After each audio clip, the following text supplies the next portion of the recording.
Em 1869, um célebre russo chamado Dmitry Mendeleev estabeleceu a primeira tabela periódica, que era organizada de acordo à massa atômica.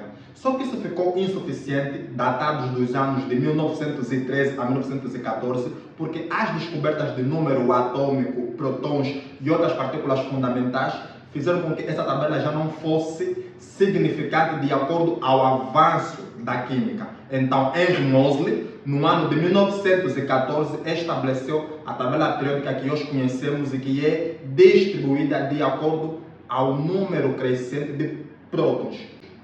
Quer saber como funciona a tabela periódica? Vem comigo!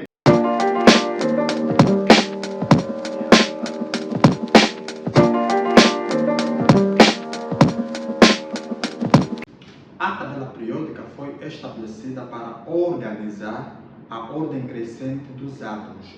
Então, tudo que vocês podem ver nessa tabela periódica aqui é sobre átomos. E esses átomos estão no estado fundamental, ou seja, não fizeram qualquer ligação, não sofreram alterações. Esses átomos são descritos na horizontal pelos períodos e na vertical pelos grupos. Os grupos vão de 1 a 18, onde nós podemos numerá-los desta forma. Grupo número 1, ao que pertence o hidrogênio, também conhecido como o grupo dos metais alcalinos. O grupo número 2, que pertence ao grupo dos metais alcalinos terrosos. Temos o grupo número 3, 4, 5, 6, 7, 8, 9, 10, 11 e 12. Todos esses indivíduos que vão de 3 a 12 pertencem a uma distribuição específica que a gente chama de elementos de transição ou transitivos, e este que sobrou, em igualdade com este, pertence aos elementos representativos. Dessa forma, temos os indivíduos do grupo 13, 14, 15, 16, 17 e, por fim, o grupo 18. Vale dizer que nós temos os metais alcalinos, os metais alcalinos terrosos. Vamos pular essa parte que é dos transitivos e vamos passar para aqui, onde nós temos o indivíduo que, por não ter um grupo descrito, vamos usar o nome do elemento, o nome do átomo, ou seja, o grupo do boro.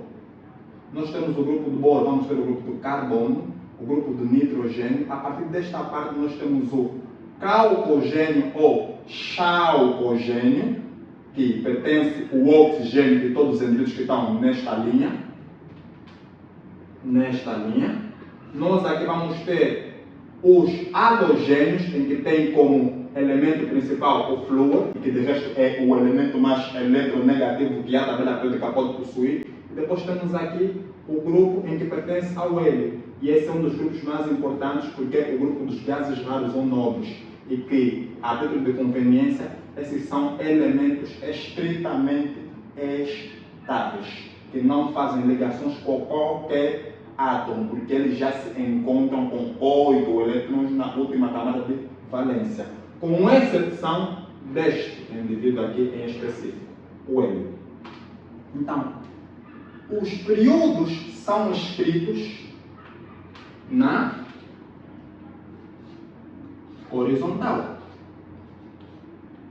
e que vai de 1 a 7, ou seja, todos os elementos que eu encontrar nesta linha, na horizontal, fazem parte do primeiro período. Todos os indivíduos fazem parte do segundo, do terceiro, do quarto, do quinto, do sexto e do sétimo. Então, o hidrogênio e o hélio fazem parte do primeiro período. Os indivíduos que vierem a seguir logo fazem parte do segundo, do terceiro, do quarto e por aí em diante.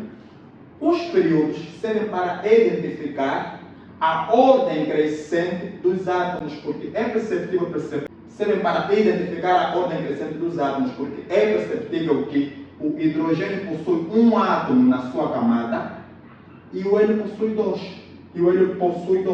Logo, quando viemos para este lado, já temos um lítio que possui 3 e depois já temos um berílio que possui 4. Pulando todo este grupo, porque não temos aqui átomos, viemos para aqui.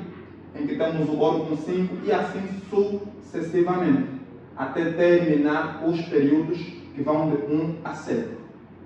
É também importante referenciar que a família ou grupo que é descrito na vertical, ele serve para indicar propriedades iguais. Imaginemos nós que vamos encontrar o grupo do ferro. Todos os indivíduos que estão no grupo de ferro, eles têm propriedades e características iguais. Têm brilho acentuado, são dúteis, são maleáveis e ótimos condutores de eletricidade. E é por isso que uma criança não pode colocar um garfo de ferro em contato com uma tomada, porque o ferro, sendo um ótimo condutor de eletricidade, vai permitir que essa criança consiga levar uma corrente elétrica, conhecida numas quebradas como choque. E com base nessa explicação, é possível perceber que nós temos aqui letras. Ou seja, todos os indivíduos que pertencem no grupo 1 e 2 têm que terminar no subnível em S. Todo mundo que está nesse período transitivo tem que terminar em D. Todo mundo que estiver nesse outro grupo dos elementos representativos tem que terminar em P. Caso isso não aconteça, está errado. Não podemos deixar de mencionar elementos de transição externa. E esses indivíduos aqui, interna, peço desculpa. E esses indivíduos têm que terminar em F. Com relação às propriedades, nós temos o raio atômico. E o que vem a ser o raio atômico? O raio atômico é a distância do núcleo de um átomo para o núcleo de outro átomo. E nós já temos uma aula sobre atomística e as espécies químicas. Vou deixar um card aqui ou aqui para acompanhar assim que terminar esta aula. O raio atômico, ele cresce da esquerda, ele cresce da direita para a esquerda e de cima para baixo. O que isso quer dizer? Isso quer dizer que se eu pretendo saber o raio atômico de um átomo, eu tenho que juntar dois átomos iguais. Imaginemos que nós estamos a trabalhar com hidrogênio, em que temos o átomo de trítio e deutério, um exemplo, em que eu vou juntar esses dois átomos, eles têm o seu núcleo bem no centro, e eu tenho que calcular a distância entre esses dois. Isso representa o raio atômico. O raio atômico é também muito interessante porque ele é específico para determinar algo que a gente chama de caráter metálico, que é quantas vezes mais um átomo tem tendência a ser um metal. E é por esse motivo que a gente consegue fazer aqui uma divisão para dividir os elementos metálicos dos indivíduos não metálicos. Os elementos metálicos têm uma tendência para se afastar deste lado, fazendo com que a seta cresça da direita para a esquerda e de cima para baixo. Ou seja, o hidrogênio que aqui se encontra, ele tem menor raio atômico do que um frâncio que está aqui embaixo, e que convenientemente é o átomo com maior raio atômico, porque ele está perfeitamente nesta zona. Ou seja, o bário que aqui se encontra tem menor raio atômico que o frâncio. O hidrogênio tem menor raio atômico que o frâncio, porque à medida que a tabela vai descendo o seu nível, vai aumentar o raio atômico, e à medida que os átomos vão se deslocar para essa zona, também vai aumentar o raio atômico. Ou seja, o crescimento do número de prótons é deste ponto para o outro ponto, o raio atômico faz o movimento inverso. Ou seja, quanto menor for o número atômico, maior é o seu raio atômico. Dessa forma é possível concluir que os metais têm raio atômico maior do que os elementos não metais. Com relação à energia de ionização, é a capacidade que um átomo tem de receber o eletrão de outro átomo. Desta forma acontecem as famosas ligações químicas. Se eu tenho a necessidade de me estabilizar, tenho que conseguir tirar o eletrão de um átomo que também precisa se estabilizar. Isso só é possível graças à energia de ionização.